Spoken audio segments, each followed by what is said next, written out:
Assalamualaikum warahmatullahi wabarakatuh. Alhamdulillah, la haula wala quwata illa billah.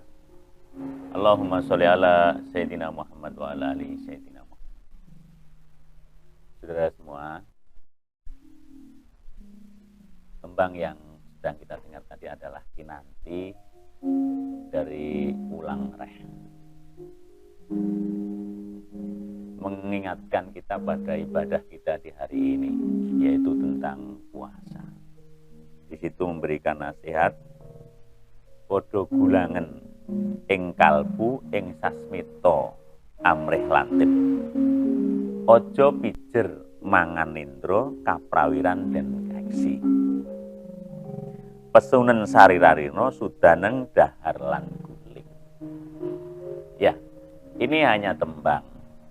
Dan memang bukan kapasitas saya untuk menjelaskan berdasarkan keagamaan karena memang tidak ada bekal untuk itu. Hanya kalau kita kaitkan dengan ibadah puasa yang hari ini telah kita lakukan, dalam puasa itu bukan kepada siapa-siapa kita melakukan ibadah. La'alakum tattaqun, supaya kalian menjadi orang-orang yang bertakwa. Artinya apa? Secara fisik, dalam pikiran fisik ini adalah amalan lahirnya. Banyak orang yang mengurangi makan, minum, cegah dahar lawan guling. Malamnya dia tidak tidur, siangnya dia tidak makan, minum. Tetapi kemana tujuannya? Misalnya saya membawakan tokoh wayang ini. Banyak dikenal, tokoh paling jahat di dunia wayang. Ini doso muko, doso itu 10 artinya, sedangkan muka artinya wajah. Seperti halnya jika dalam Al-Quran itu mengatakan 7 langit, itu artinya 7 mengartikan sebagai bilangan yang banyak. 10 dalam bahasa Jawa juga begitu, artinya dia ini adalah tokoh yang berwajah ganda, tokoh kemunafikan, tapi dia sakti. Kenapa dia sakti? Dalam kisah pewayangan dia dikisahkan selama 10 tahun dengan adik-adiknya, diantaranya adalah Kumbokarno, Sarpokenoko, dan Gunawan Wibisono.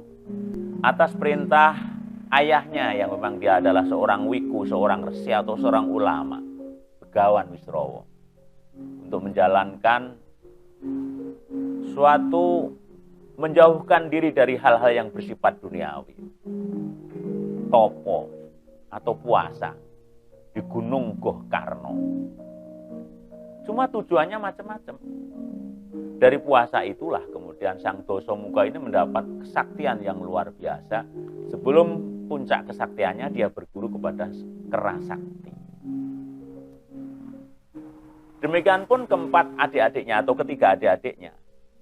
Mereka punya tujuan-tujuan keduniawian. Hanya satu yang tujuannya murni, yaitu Gunawan Wibisono sang adik. Ketika dia berpuasa yang lama itu, dia ditanya, apa tujuannya? Saya hanya ingin mempunyai orang yang berpendidikan teguh, berkata benar meskipun itu di atas penguasa zalim. Kul haq walau kana muron. Mungkin begitu nasihat tokoh agama di belang rumah saya itu. Katakan hak meskipun pahit. Dan Gunawan Wibisono pun itu teguh dengan pendiriannya itu. Ketika sang kakaknya itu sampai puncak keangkara murkaan, Wibisono menasehati. Kata yang benar di penguasa yang zalim. Nah, kalau kita kembalikan kepada ibadah puasa kita, saudara, sebenarnya kemana kita ini berpuasa? Ataukah sekedar kita ingin langsing? Atau hanya karena tetangga-tetangga kita juga berpuasa, atau bahkan hanya sekedar karena bulannya bulan puasa. Ingat, rukun puasa itu hanya ada 2. 1 niat, 2 imsak. Yang namanya rukun itu adalah sesuatu yang menimbulkan sesuatu. Jika rukun itu hilang sebagian saja, maka sesuatu itu tidak ada. Kalau 2 rukun ini tidak ada, maka seseorang itu hanya berpuasa, dapatnya juga hanya karena lapar dan haus saja. Saya teringat nasihat di masjid bahwa betapa orang yang berpuasa itu, betapa banyaknya, tapi laisallahu, tidak mendapatkan apa-apa dari puasanya itu, ilal ju'i wal atos, kata mubalik itu, kecuali hanya rasa lapar dan haus. Karena apa? Mungkin niatnya tidak tulus, rukunya tidak dipenuhi. Rukunya hanya dua, niat dan imsak. Niat itu adalah memasang bahwa kita melakukan semua ini karena Allah Subhanahu wa Ta'ala, bukan kepada yang lain, bukan karena mertua kita, orang tua kita, calon istri atau suami kita, atau calon-calon yang lain. Setelah niat yang lurus, maka kemudian imsak, artinya menahan, dia jauhi segala hal-hal yang membatalkan puasa dari terbit fajar sampai malam. Tsumma atimu ilal lail dalam Al-Quran. Lagi-lagi saya mendengar nasihat dari tetangga yang mubalik itu. Nah, jika demikian, ketemu pada nasihat, itulah keprawiran yang sesungguhnya, ya. Jadi keperwiraan itu bukan semata-mata dugdeng seperti dosa muka, bukan. Nasihat orang tua kita, keperwiraan itu adalah mreh sasmito amreh lantip, supaya kita ini peka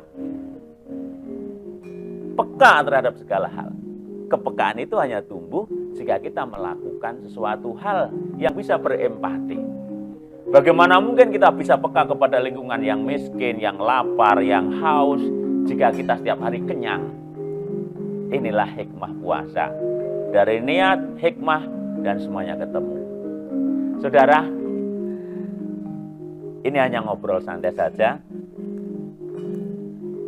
tentang kearifan yang agaknya juga perlu kita dalami lebih jauh. Mudah-mudahan bermanfaat.